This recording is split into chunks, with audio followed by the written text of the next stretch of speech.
For every single one of us, there are a handful of defining moments in your life. For Howard Schultz, the mastermind behind Starbucks' empire, one of those moments came at just 7 years old.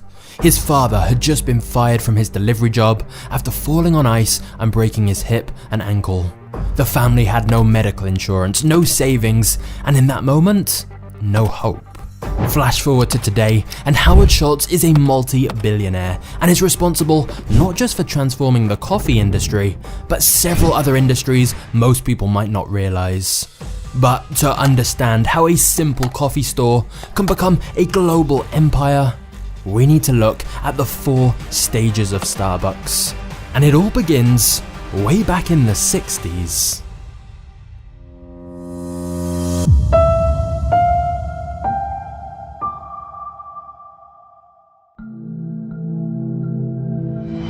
This is Gordon Bowker. Whilst travelling across Europe, he ordered a cappuccino from a small cafe in Rome, and it tasted different. Better, much better. You see, at the time, most Americans only drank cheap instant coffee or low-quality coffee from diners. When he returned from his trip, Gordon told 2 friends about this experience, and they decided to try and bring higher quality coffee to the American market. This is the original Starbucks, a small store with no big plans. It opened in 1971 on Seattle's seafront. However, it wasn't like you're imagining. The original Starbucks store sold bags of high-quality coffee beans along with the equipment needed to make coffee at home, but they didn't actually make or serve drinks in the actual store. With this business model, growth was slow but steady. By 1981, they had 4 stores, all based in Seattle, and the coffee was selling well. So well, in fact, that they caught the attention of Howard Schultz. Now, despite growing up very poor and with the difficulties with his father losing his job, through hard work, Howard had managed to build a career for himself. It hadn't been easy. He'd even had to sell his blood to afford to get through college. But by 1981, Howard was the vice president of a company, and that company just happened to be one of Starbucks' suppliers. This is how Howard Schultz first heard about Starbucks. He was intrigued by the amount of orders this little coffee company was making and went down to one of their Seattle stores one day to check it out for himself. He tried their coffee and was immediately hooked.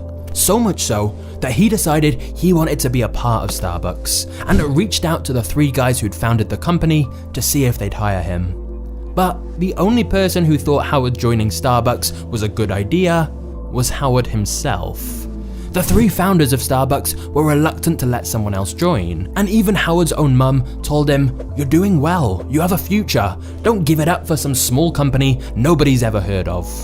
Despite this, Howard was persistent. He was unfulfilled in his current job and could see the huge potential for Starbucks. So he kept writing to the Starbucks founders, and after over a year of convincing, Howard joined the Starbucks team. Little did anyone know, that decision would change everything. And when people say you're an evil empire bent on world domination, you say... I hate that. I hate that.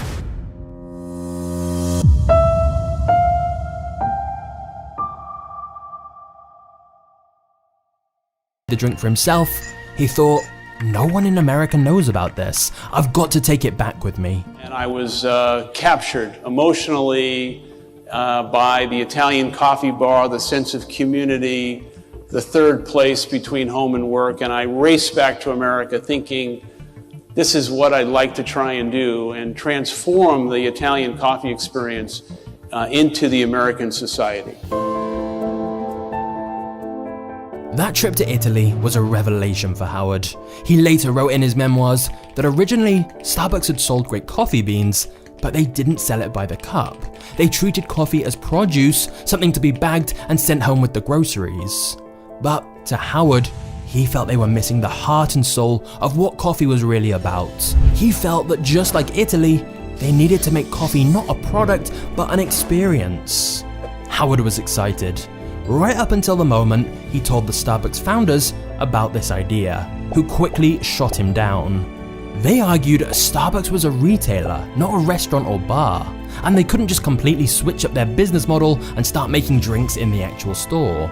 They felt things were going quite well as they were, so why risk all that to try and become a cafe?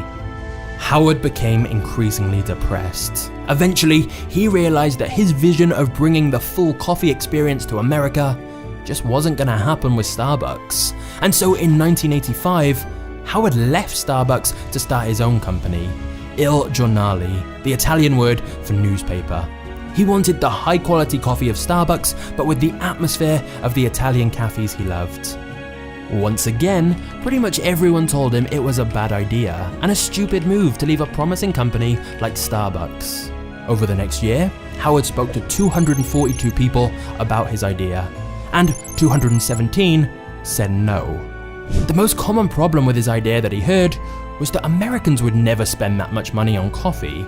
Howard's business plan revolved around him selling coffee at $3 per cup. And at this time, coffee generally sold for around 50 cents per cup. You want people to pay 6 times more just for the experience? Yeah, right. If I came to you in 1987 and I said to you, I want to build a company with Italian saying words that no one could pronounce for $3 a cup of coffee, would you invest? Absolutely not. Okay. But if there's one thing you should have picked up on by now, it's that Howard Schultz is a very persistent man. And after speaking with hundreds of investors, he finally raised enough capital to launch his own Italian-style coffee shop. But hold up a second, I thought this was meant to be the story of Starbucks. What's going on here? Well, you see, within 2 years of Howard starting his own coffee shop, the Starbucks founders decided they wanted to sell up. And because they were still on great terms with Howard, they told him if he could get the money together, he could buy Starbucks. I was thrilled, and the purchase price was $3.8 million for 6 stores, but I had no money, nothing. So, Howard once again set out on a mission to raise money from investors. Of course, after trying to raise money for his own coffee shop, he had a lot of investor contacts, and he went to all of them to tell them about this opportunity with Starbucks. And then, disaster strikes. One of those investors liked the idea of buying Starbucks so much that he tried to cut Howard out of the deal completely and told the Starbucks owners he'd buy it from them directly. Howard was devastated. He was so close to finally owning Starbucks himself, and it was snatched away at the last second. Deflated and depressed, he told one of his friends about the situation. And he says to me, come to our office tomorrow morning and meet our senior partner. And I said, okay, who is it? And he said, Bill Gates Sr. And I walk into his office and he says, we're going to go for a walk. And I said, where are we going? And he said, we're going to go see the man. And we walked in. I don't know if he called him. I don't know if there was an appointment. I don't know anything. Bill Gates, all 6'7", 6'8", towers over his desk and says, you should be ashamed of yourself. This is not going to go down. You are going to stand down, and this kid is going to realize his dream. And it worked. Thanks to Bill Gates' dad, the other investor backed down, and Howard Schultz raised the $3.8 million needed to buy Starbucks himself. Once he was CEO, Howard immediately transformed Starbucks from being just a shop to buy coffee beans to a place where they actually made and served you the drinks in store. He also rebranded his Il Giornale cafes as Starbucks stores, so everything was united under one name. Finally, Howard's vision of bringing the Italian coffee shop experience to America was a reality. And when you zoom out and look at the timeline, you realize what a few years it had been. In 1981, Howard discovered Starbucks. A year later, he joined the team. By 1985, he'd left the team to start his own coffee company. And now in 1987, Howard was back at Starbucks, this time as the CEO. He was finally the man in charge, ready to shape Starbucks' future.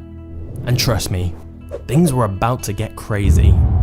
But before we get to the next chapter, have you thought about how to grow your business? Well, that's where today's awesome sponsor, Shopify, comes in. Shopify gives you all the tools you need to sell your products both online or in person. For example, even if you have no technical experience, you can easily create a website, customize your store exactly how you want it, and then begin accepting payments from all over the world. Not only that, but Shopify enables you to manage everything right from your phone. You can see your recent orders as well as your analytics on the Shopify app, so you can check up up on exactly what your customers are buying and from where. You even get notified of orders while on the go as well.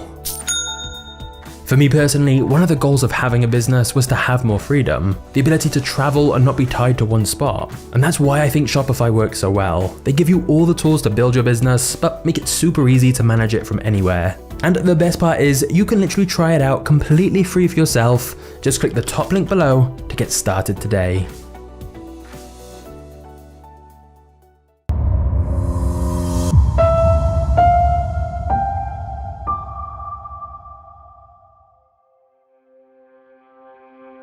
Howard's strategy as CEO could be described as aggressive expansion. When he took over in 1987, they had 17 stores. But now Howard had found a business model that worked, and he had the backing of investors, it was easy to keep replicating it. Starbucks began rapidly opening more and more stores, everywhere. And not just in the US, Howard wanted to take Starbucks global, and by 1998, Starbucks had opened stores in Japan, the Philippines, the UK, and more. In fact, in the year 2000, Howard stepped down as CEO to focus specifically on global domination. We're opening 5 new stores a day. That's a new store every 5 hours, 24/7. Yeah. At its peak, over 7 new Starbucks stores were opened every day. And by 2008, Starbucks had almost 17,000 stores worldwide. With Howard leading things, they'd grown the store number by almost 10,000%. Starbucks was seemingly everywhere. One day, every house in America will have their own private plumbing to Starbucks. Can I help you? I'd like to get my ear pierced. Well, better make it quick, kiddo. In 5 minutes, this place is becoming a Starbucks. Who would have believed that Americans would line up by the millions to pay $4 for a cup of coffee? However, when the financial crisis hit, that rapid growth came to a sharp halt. Starbucks' stock price dropped 50% as consumers ditched their expensive coffee habits. But honestly, the financial crisis was far from Starbucks' only problem. That rapid expansion over the last 2 decades had been covering a sinister problem bubbling under the surface. The growth and success of the company in many ways covered up mistakes. In a company email that got leaked to the public, Howard identified several issues with the company, including customer dissatisfaction. He mentioned that the quick expansion had led to a watering down of the Starbucks experience. Basically, Starbucks was in a bad state. And the company found itself in tremendous financial trouble. In less than a year, the people didn't realize it, of facing insolvency. So, Starbucks decided to reappoint Howard as CEO. He'd spent so many years focused on expansion, and now his strategy was to stop expansion completely. Instead, he wanted to restore Starbucks to its founding principles. He wanted to make the stores an experience again. Unlike most consumer brands, the brand was really built by the experience. So firstly, he removed automatic espresso machines. They made the service faster, but removed the romance and theater of watching a barista craft the coffee. He also brought back things like the in-house grinding of coffee beans, which gave the stores that coffee aroma. A lot of the decisions he made didn't make a lot of business sense on the surface, but again, it was all about focusing on the user experience. And one of the biggest unorthodox decisions we made at the height of our problems is we decided to close every store in America to retrain over 100,000 people at a cost of $7 million. Many were shocked by this, and it generated a lot of media headlines and discussion. But Howard felt it was vital to retrain baristas how to perfectly craft their signature drinks. And in a weird way, the decision was actually good marketing.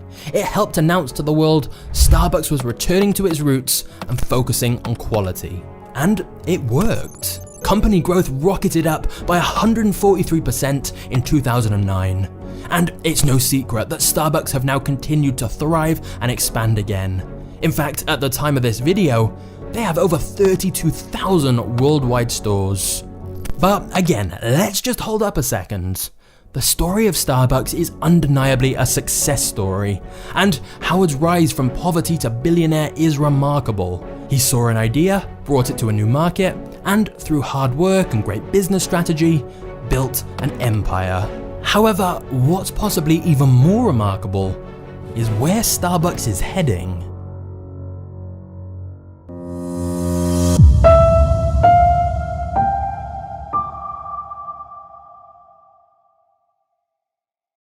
I have a question for you. What business is Starbucks actually in? If you just said coffee, I'd say that's debatable. If you've ever seen the movie The Founder, you may be familiar with this scene. You're not in the burger business. You're in the real estate business. And with Starbucks, it's kinda similar. There are several different industries they're arguably competing in, which can tell us a lot about the future of Starbucks. Firstly, in real estate, there is something called the Frappuccino effect, which refers to where there's a significant increase in nearby property value because a new Starbucks opens nearby. Seriously, according to Quartz, the average American home rose in value 65% between 1997 and 2014, whereas the average home within a quarter mile of a Starbucks rose in value by 96%. And whilst there's a number of reasons for this, one is that Starbucks has had great ability to select up-and-coming neighborhoods for their stores. They managed to buy the location before the neighborhood prices shoot up. In fact, Starbucks has a team dedicated to selecting new locations for stores based on a wide range of demographic and property data. And this analytical approach has helped Starbucks consistently find profitable locations. But this is also a self-fulfilling prophecy, because Starbucks moving to a neighborhood in itself encourages other restaurants and bars to pop up in the same area, thus making it busier and more popular. In other words, a huge key to Starbucks' success comes from their location choices and ability to gentrify an area and increase its perceived value. Of course, a lot of people hate this and think Starbucks are responsible for homogenizing cities, making every town look the same, and ripping out the culture, tradition, and soul of a place. They've even had protests and riots against them on many occasions. There is a bit of a Starbucks blowback. Sure. Rolling into town, crushing the life out of the mom and pop coffee shop. But that hasn't stopped Starbucks, and this will likely continue to be an important part of their future. There is already a Starbucks in pretty much every affluent area you can think of, but they'll be looking to further expand into new locations they haven't yet reached. However, there is also a second industry Starbucks is in that's rarely talked about, that can perhaps reveal even more about why Starbucks has been successful and why they will continue to thrive. And whilst I've seen this idea presented in a couple of places, one of the best explanations came from a video by Polymatter titled "Why Starbucks is Actually a Bank." You see, instead of paying with cash or card, customers can add money to their Starbucks account on the Starbucks app and use that to pay. Doing this gives you more reward points so you can redeem more free drinks. Now, Starbucks is the most popular restaurant rewards app there is, and because of its size and loyalty, people aren't afraid to keep money in the app. In fact, there's an estimated $1.5 billion right now in people's Starbucks balances, which is more than 85% of US banks. Of course, that money will eventually be used to buy coffee, but in the meantime, it provides Starbucks with an interest-free loan. Now, here's where it gets crazier. A normal bank storing people's money has to keep a huge amount of cash on hand in case of withdrawals. But since Starbucks' money can't be withdrawn from the app, they don't have to do that, meaning they can heavily invest in growth in a way other companies can't, because they literally have billions from customers just sitting in their accounts that Starbucks can spend to grow and expand their business. Starbucks now gets 26% of its revenue from products other than beverages. And of that 74% that is from beverages, a huge chunk is from drinks other than coffee. So, as you can see, the reason Starbucks has done so well since Howard took over is that the original founders were focused on the wrong thing. They were focused on the coffee, and the success of Starbucks and its future plans are not just about coffee at all. From the moment Howard Schultz became CEO the first time around, the real product Starbucks sold was the experience. Starbucks have even started trialing their reserve roasteries, massive 20,000 square foot malls designed to be tourist attractions where baristas experiment with different brewing methods and crafting new innovative drinks. So, if you've ever wondered why Starbucks became a coffee behemoth, whilst coffee shops with even nicer tasting coffee didn't succeed, the answer is simple: it was never really about the coffee.